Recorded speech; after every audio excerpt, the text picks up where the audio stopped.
اللہ الرحمن الرحیم۔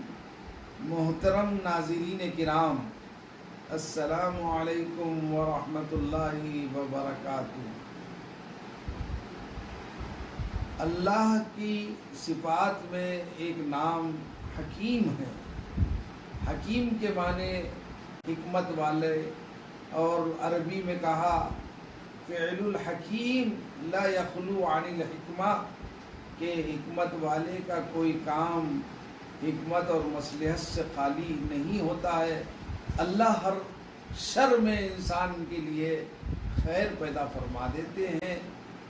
یہ کرونا وائرس جو وبائی بیماری پورے کائنات کو اپنے لپیٹ میں لے لی ہے، اس کی وجہ سے ہم کو لاک ڈاؤن میں رہنا پڑ رہا ہے اپنے بچوں کے ساتھ۔ اس میں اللہ کی مصلحت یہ ہے کہ ہم ان اوقات کو، ان لمحات کو اچھا بنائیں اور ان کی تعلیم و تربیت میں اپنا وقت گزاریں، اپنی خود بھی تربیت کریں، اور اس پر سونے پہ سہاگا، یا یہ کہیے نور علی نور، کل سے ماہ رمضان المبارک کا بھی آغاز ہو رہا ہے۔ تو ہم سحر سے ہی اپنے معمولات کو صحیح کریں۔ سحری سے تھوڑی دیر پہلے اٹھ جائیں، 4-6 رکعت تہجد کی بارگاہ عزتی میں بڑی عاجزی اور تواضع اور خشوع خضوع کے ساتھ پڑھیں۔ یہ وقت اللہ کو منانے کا وقت ہے، اور اللہ رب العزت اس وقت اعلان بھی فرماتے ہیں کہ حل من سائل فأعطیہ، کوئی ہے سوال کرنے والا کہ میں اس کے سوال کو پورا کر دوں۔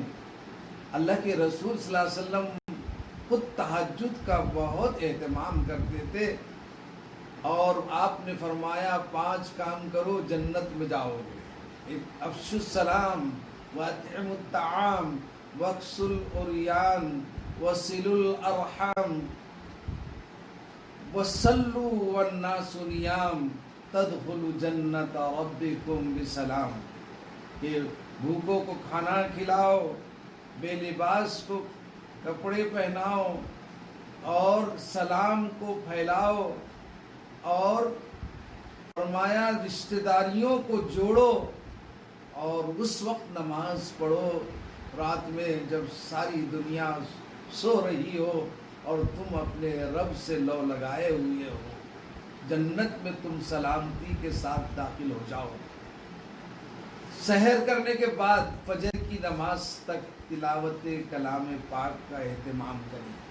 فجر کی نماز پڑھنے کے بعد تلاوت بقیہ پوری کریں، اور اس کے بعد 3 تسبیحات کا اہتمام کریں، اور اپنے بچوں سے بھی کروائیں تاکہ وہ بڑے ہو کر ان معمولات کے پابند ہو جائیں۔ وہ 3 تسبیحات ہے، ایک جو ہے تو تیسرے کلمے کی سبحان اللہ والحمد للہ ولا الہ الا اللہ واللہ اکبر ولا حول ولا قوة الا باللہ العلی العظیم۔ دوسرے استغفار کی تسبیح استغفر اللہ الذی لا الہ الا هو الحی القیوم واتوب الیہ۔ اور تیسری تسبیح درود شریف کی ہے۔ اللہ کے رسول صلی اللہ علیہ وسلم نے فرمایا اقربهم الی یوم القیامہ اکثرهم علی صلاۃ، سب سے زیادہ قریب مجھ سے قیامت کے دن وہ انسان ہوگا، وہ بندہ اور بندی ہوں گے جو کثرت سے مجھ پر درود بھیجتے ہیں۔ تسبیحات کے بعد تھوڑا بچوں کو ایک آیت کی تعلیم دے، آیت یاد بھی کرائیں، اور اس کا مختصر مفہوم ان کو یاد کرا دیں، تاکہ زندگی بھر وہ اس قرآن کی آیت کو نہ بھول سکیں، اور ایک حدیث پاک چھوٹی سی ان کو یاد کرا دیں۔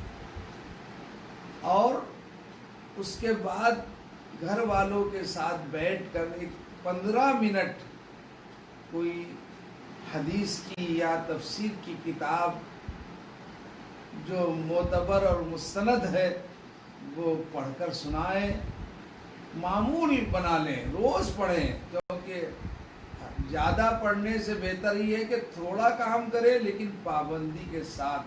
حضور نے فرمایا خیر العمل ما قل و دیم علیہ، بہترین کام وہ ہے جو آپ کے تھوڑا سا ہو لیکن پابندی کے ساتھ کیا جائے، اس کے بعد آپ تھوڑی دیر آرام کریں اور آرام ظہر تک کریں، اور ظہر کے بعد جو ہے تو گھر کی ضروریات اور گھر کی چیزیں اور سامان جو آپ کے ذمہ ہے، یہ بھی عبادت ہے، اس میں اپنا وقت لگائیں، اور ظہر کے بعد اور ایک تعلیم کا حلقہ اپنے انداز سے شروع کریں، انگریزی میں یا جو زبان بچوں کی میڈیم ہے اس زبان میں ان کو حدیث کے ترجمے یاد کرائیں، اور خود بھی کچھ ایسا علمی کام کریں جو ہمیشہ کام آ سکیں۔